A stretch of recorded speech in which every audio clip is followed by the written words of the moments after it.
이대부든지 이제 숨을 탔겠죠. 이제 형식상으로 보자면 이제 단창을 그 앞에서 던진 거예요. 형식상으로 보자면 이런 것이 다 상징이다.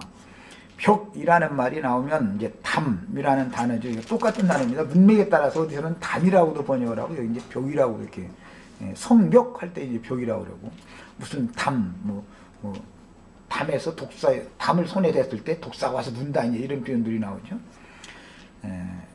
솔로몬 이야기를 할 때 보면 그 담에 나는 풀, 우슬초, 담에 나는 풀, 레바논의 백향목에서부터 초식을 말을 할 때도 담에 나는 풀, 우슬초까지 다 논할 수 있었다. 모든 산천초목 모든 것들을 솔로몬은 지혜로 다 깨달아서 사람들이 설파할 수 있는 사람이 되니 그런 말을 그렇게 말합니다.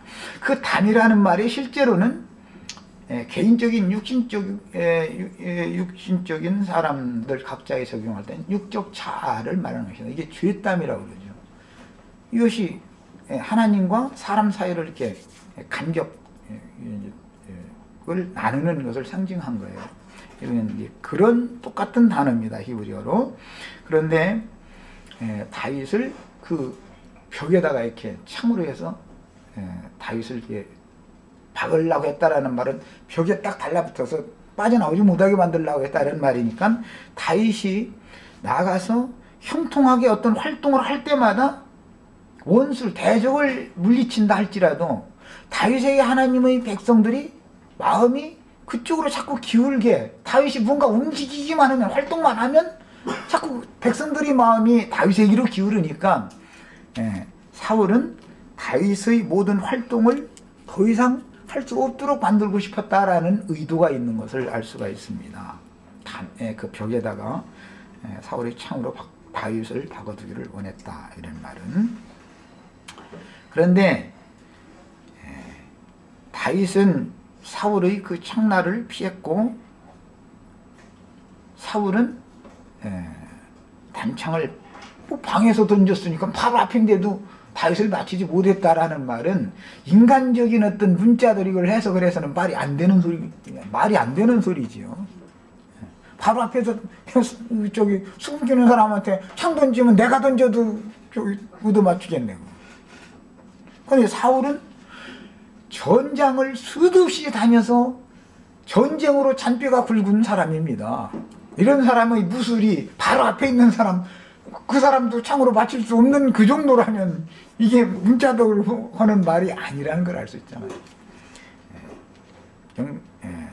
지금 사울에게는 악신이 임했기 때문에 온전한 정신 맑은 생각을 가지고 하는 일이 아니기 때문에 다윗의 무술을 당할 수 없다. 이게 다윗은 공격하는 사람이 아니라 피하는 위치에 있었지만 다윗의 무술을 당할 수 없다는 걸 보여주지 않습니까? 예수님은 수동적인 것이고 유대교 지도자들은 공격적인 어떤 질문들을 계속하고 그러지만 날카롭고 예리한 질문을 하는 것이죠. 단창을 던졌다 이렇게 했으니까. 그래도 예수님은 피하는 입장이지만 예수님을 못 당한다는 거예요. 공격하는 사람이 수비하는 사람을 비무장으로 수비하는 사람을 못 당한다는 것은 뭘 말하겠어요. 이런 것을 우리는 생각을 해보셔야 됩니다. 그래서 예수님이 가는 곳마다 예수님이 뭔가 활동만 하면 이 마을에서 저 마을로 가면 예수님을 따르는 사람들의 숫자가 자꾸 늘어나니까 이 유대교 지도자들은 불안해서 앉아있을 수가 없는 거예요. 어떻게든지 해서 예수님의 그 복음 전도 사역을 더 이상은 하지 못하도록 그것을 붙들어 매놓고 싶은 마음이 간절하다는 것이죠. 이런 것을 보여주는 그림이죠. 자, 그래서 다윗이 그 밤에 이제 사울의 창날을 피해가지고 도피를 했습니다. 그런데 사울의 사자들을 다윗의 집에 보내어 그를 지키다가 아침에 그를 죽이게 하려 한지라 그랬어요. 여기에도 이게 참 비밀입니다. 요나단에도 마찬가지로 아침에 죽이려 하는 거예요. 이제 사울이라는 사람을 통해서 다윗을 시험은 하시지만 사울이 다윗을 죽이도록 허락은 않는다는 것을 볼 수 있는 것이죠. 그 말은 밤에 은밀히 죽일 수 없다 이거예요. 사울이라는 사람이 누구를 무서워해서 백성들이 눈이 두려운 것이죠. 떳떳하게 죽이는 사람 같으면은 낮에 백성들 다 하는 보는 앞에서 공개적으로 죽여야 되는 것이지. 그런데 밤에는 죽이지를 못하는 거. 이것이 하나님이 다윗을 지금 보호하는 방법이잖아요. 사울의 마음이 그것이 허용이 안 되게 만드는 게 사람의 마음을 뭔가를 이렇게 당연히 해야 되는 것이지만 섭박하지 못하게 쉽게 하지 못하게 하는 것이 하나님이 나의 마음을 붙들어 놓고 계시다라는 뜻이죠. 그런 같은 이치다 말이에요. 그래서 아침에 그를 죽이려고 이제 그 신하들을 보내가지고 다윗의 집을 지키게 했습니다. 물론 왕궁에서 다윗의 집 이제 그 부마니까 왕의 사유니까 뭐 멀리 떨어져서 살지는 않겠죠. 이제 어쨌든 그 왕궁과 가까이 있는 그 도성내의 어떤 이제 가까운 근처에 있겠죠. 다윗의 집이라는 건 당연히.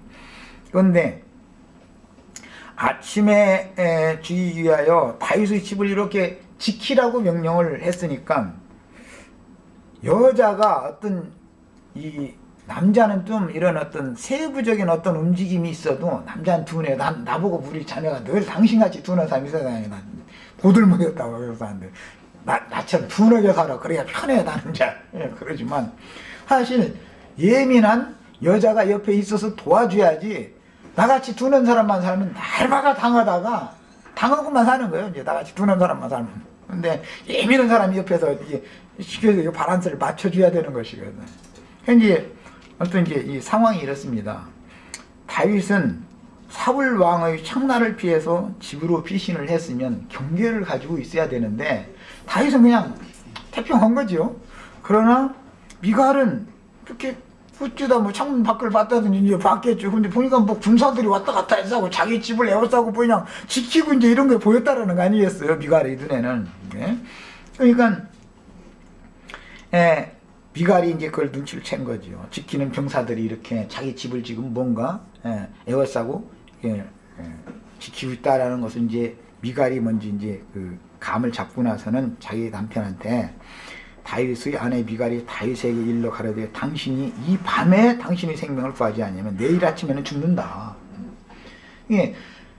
이 밤에 죽이려고 했을 마음을 먹을 것 같으면 밤에 그들이 집을 지키는 것이 아니라 바로 집 안으로 들어와서 다윗을 끌고 왔을 텐데 집을 지키고만 있다라는 뜻은 도망가지 못하게 이 밤을 지켰다가 내일 아침에 죽이려고 그런다라는 것을 벌써 미갈은 알아챘다라는 뜻이니까 여자가 훨씬 예민하다. 제가 아까 이제 그런 거예요. 이 작은 소소한 어떤 문제는 여자를 못 당해. 여자를 당할 수 없어요. 남자가 아무리 똑똑하고 머리 잘 굴러가는 채에도 잔머리 걸리는 데는 여자를 못 따라가죠. 잔머리 걸리는 건. 또 이렇게 해서 좀 그렇네 또. 성차별했다 소리 들을까 모르겠네. 여성분들이 그만큼 예민하다, 좀 세밀하다, 그걸 난 말하는 것이지 뭐 여성 비하하는 말을 하려는 의도는 전혀 없었습니다. 여성분들이 훨씬 세밀하지요. 어떤 작은 것까지 아주 날카롭게 그냥 막 파헤치고 뭐 남편이 어디 가서 안 들어온다면 벌써 집안에 앉아서 안 되니까 지금 이 남자가 어디 가서 무언지도고 있는 것을 가만히 앉아서 삼천리 다 봐버려. 여자들은. 여자들이 조목조목 따지고 들으면 아예 불어버리는 게 낫지 괜히 핑계 대려고 했다면 나중에 당하니까 그럴 필요가 없습니다. 이제 이런 것도 인생을 배워야 돼. 이렇게 한 것도 또 얘기가 자꾸 이상한 쪽으로 가버렸네. 뭐 나쁜 데는 가지 않았으니까 상관없을 거예요. 생명을 구하지 아니하면이라는 것은 이 밤에는 절대 저 사람들이 자기 집을 수색하거나 자기 남편을 끌고 가지 않을 거라는 미갈이 확신이 있으니까 이 밤에 당신은 도망가야지 내일 아침까지 여기서 우물우물 있다가는 당신 내일 아침에 끌려가 죽는다. 이제 이것을 미갈이 벌써 알고 남편에게 말을 해준 얘기죠.